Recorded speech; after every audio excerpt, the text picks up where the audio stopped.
بسم اللہ الرحمن الرحیم۔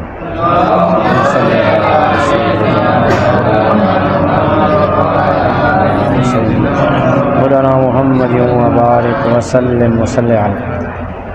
حاضرین محترم، ناظرین اور سامعین، دورہ تفسیر القرآن پارہ نمبر 18 رکوع نمبر 12 سورہ النور آیت نمبر 43۔ اللہ تعالیٰ کی پاک بارگاہ میں دعا ہے کہ وہ ہمیں قرآن حکیم کا نور، فہم اور عمل کی توفیق عطا فرمائے۔ آج کی جو آیت ہے اس میں اللہ تعالیٰ نے اپنی جو قدرت کی پہلی نشانی بیان فرمائی ہے، اس نشانی کو ہم روزانہ دیکھتے ہیں، وہ ہے بادل۔ دیکھیں، سب سے پہلے آپ ذرا بغیر تلاوت کے با محاورہ ترجمہ سماعت فرمائیں۔ اللہ تعالیٰ ارشاد فرماتا ہے، کیا تم نے غور نہیں کیا کہ اللہ تعالیٰ آہستہ آہستہ لے جاتا ہے بادل کو، پھر جوڑتا ہے اس کے بکھرے ہوئے ٹکڑوں کو، پھر اسے تہہ بتہ کر دیتا ہے، پھر تو دیکھتا ہے بارش کو کہ نکلتی ہے اس کے درمیان سے، اور اتارتا ہے اللہ تعالیٰ آسمان سے برف جو پہاڑوں کی طرح ہوتی ہے، پس نقصان پہنچاتا ہے اس سے جسے چاہتا ہے، پھیر دیتا ہے اس کو جس سے چاہتا ہے، یعنی اسے پھیر دیتا ہے نقصان کو، قریب ہے کہ اس کی بجلی کی چمک لے جائے آنکھوں کی بینائی کو۔ یہ قدرت کی وہ خوبصورت نعمت ہے جو اس کی نشانی بھی ہے، اس کے قرب کا ذریعہ بھی ہے، اور انسان کی حیرت کا ذریعہ بھی ہے۔ اب دیکھیں، اللہ نے کوئی ایسا سسٹم کیا ہوا ہے، انسان نہیں کر سکتا۔ زمین میں پانی ہے، اور پھر اللہ تعالیٰ اس پانی کو دھیرے دھیرے بادل جہاں پہ وہاں لے جاتا ہے، آسمان پر لے جاتا ہے، پھر اللہ تعالیٰ اس پانی سے بادل اپنی قدرت سے بناتا ہے، بادل کے ٹکڑے بنتے ہیں، پھر اللہ تعالیٰ ان ٹکڑوں کو جوڑتا ہے جیسے قرآن مجید میں ہے، پھر فوراً بارش نہیں برساتا، پھر وہ بادل جڑے رہتے ہیں، جب اللہ کا آرڈر آتا ہے تو پھر وہ بارش برستی ہے، لیکن کیسے؟ دھیرے دھیرے، ایک قطرہ، اس کے پیچھے دوسرا قطرہ، اس سے پیچھے تیسرا قطرہ، یعنی کہ ایک شاعر کہتا ہے کہ ٹھہر ٹھہر کے نہ برسو برس پڑو یکدم، یوں اللہ نہیں برساتا بلکہ آہستہ آہستہ برساتا ہے تاکہ اس کا حسن بھی برقرار رہے اور اس کی رحمت کا انداز بھی برقرار رہے۔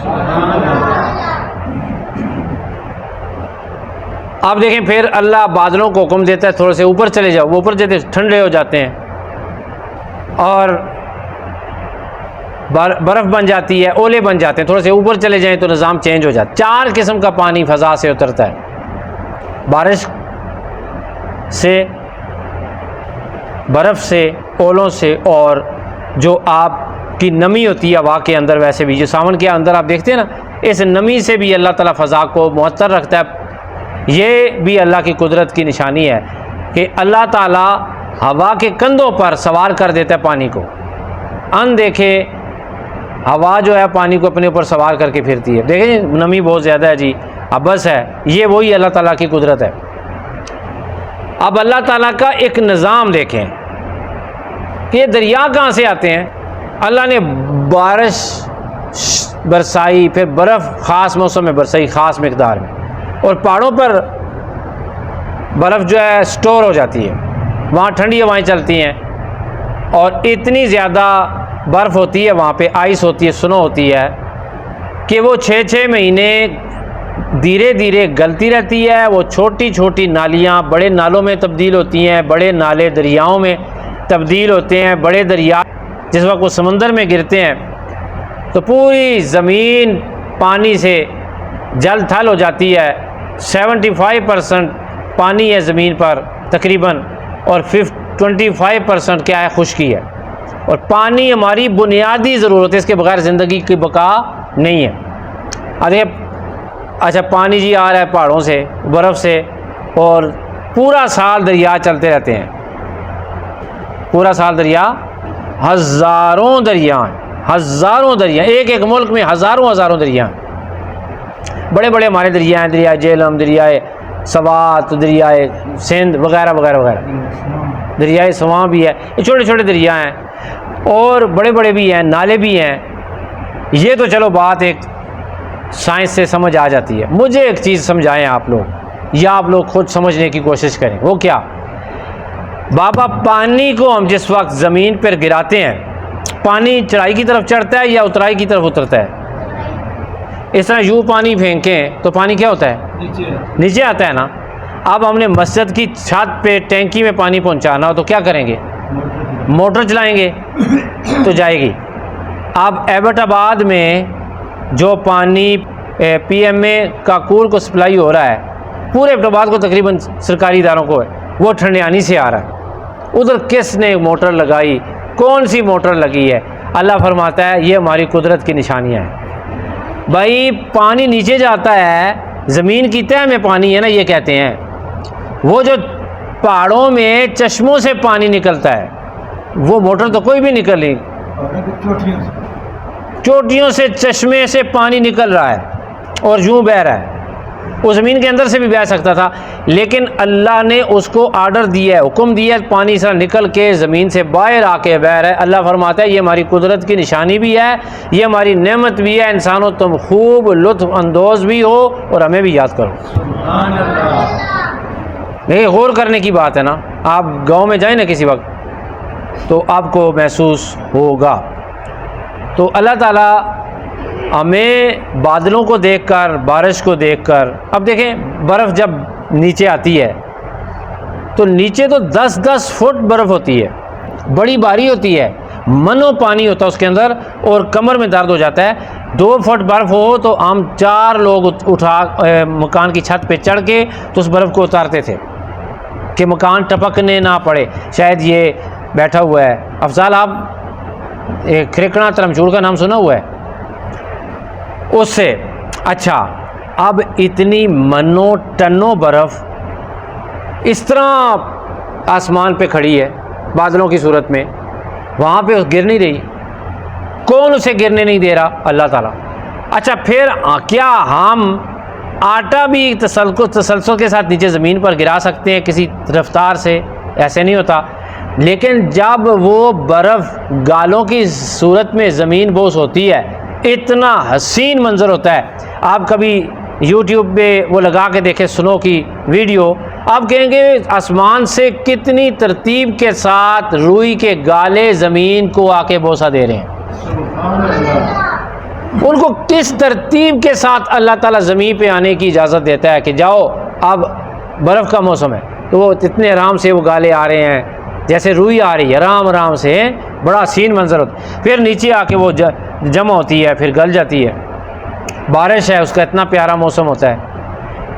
بارش کے اوپر برسات کے موسم میں لوگوں نے بڑے شعر کہے، لیکن افسوس کی بات ہے اس قدرت، اس خدا، اس خالق کائنات کی اس قدرت پر شعر کہنے والے بھی شعر کہیں کہ اے اللہ تو کتنا بلند تخلیق والا ہے، تیری ایسی تخلیق ہوتی ہے کہ اس کے برابر کیا، اس کے سائے کے برابر بھی کوئی تخلیق کا سوچ بھی نہیں سکتا۔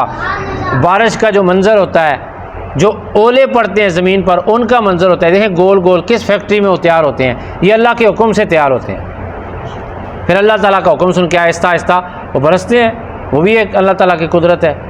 تو اللہ تعالیٰ ارشاد فرماتا ہے الم ترى، کیا تم نے نہیں دیکھا، کیا تم نے غور نہیں کیا، ان اللہ، کہ بے شک اللہ تعالیٰ، یزجی، آہستہ آہستہ لے جاتا ہے، سحاباً، بادل کو، ثم، پھر، یؤلف، جوڑتا ہے، بینہ، اس کے بکھرے ہوئے ٹکڑوں کو، ثم، پھر، یجعلہ، اسے کر دیتا ہے، رکامن، تہ بتہ، فتر الودق، پھر تو دیکھتا ہے بارش کو، یخرج، کہ وہ نکلتی ہے، من خلالہ، اس کے درمیان سے، وینزل، اور اتارتا ہے اللہ، من السماء، آسمان سے، من جبال، جو پہاڑوں کی طرح ہوتی ہے، فیہا من برد، برف اور اس کے اندر کیا ہوتی ہے؟ ٹھنڈک ہوتی ہے. فَيُصِيبُ بِهِ مَن يَشَاءُ، بس جسے چاہتا ہے نقصان پہنچاتا ہے اس کے ذریعے. وَيَصْرِفُهُ، اور پھیر دیتا ہے اس کو عَمَّن يَشَاءُ، جس سے چاہتا ہے. یکادو، قریب ہے، سنا برقی، کہ اس کی بجلی کی چمک، یذہب، لے جائے، بالابصار، آنکھوں کی بینائی کو. یعنی اس کی جو آنکھوں کی بینائی ہے، مثلا چمک ہے نا، کڑک ہوتی ہے، بادل کڑکتے ہیں، بجلی چمکتی ہے، تو بجلی چمکتی ہے، بادل کڑکتے ہیں، پھر بارش ہوتی ہے. کچھ لوگ قدرت کی نشانیاں جو ہیں اس کو دیکھ کے اللہ کی معرفت حاصل کرتے ہیں، اور کچھ لوگ ایسے ہیں جو بارش بھی دیکھتے ہیں، بادل بھی دیکھتے ہیں، برف بھی دیکھتے ہیں، اولے بھی دیکھتے ہیں، موسم بھی دیکھتے ہیں، اور بجلی چمکی ہوئی بھی دیکھتے ہیں، چمکتی ہوئی بھی دیکھتے ہیں، پھر بھی ایمان قبول نہیں کرتے. وہ ایسے ہی ہے جیسے جب بادل چمکتے ہیں تو ان کی آنکھیں اندھی ہو جاتی ہیں. تو اب اس دلیل نے بھی ان کو خدا کی قدرت سے اندھا کر دیا، گویا کہ وہ اس کو دیکھ کر بھی اندھے ہو جاتے ہیں. سبحان اللہ. اس کو دیکھ کر بھی وہ کیا کرتے ہیں؟ اندھے. اللہ ہمیں اندھے پن سے بچائے. وآخر دعوانا ان الحمد للہ رب العالمین.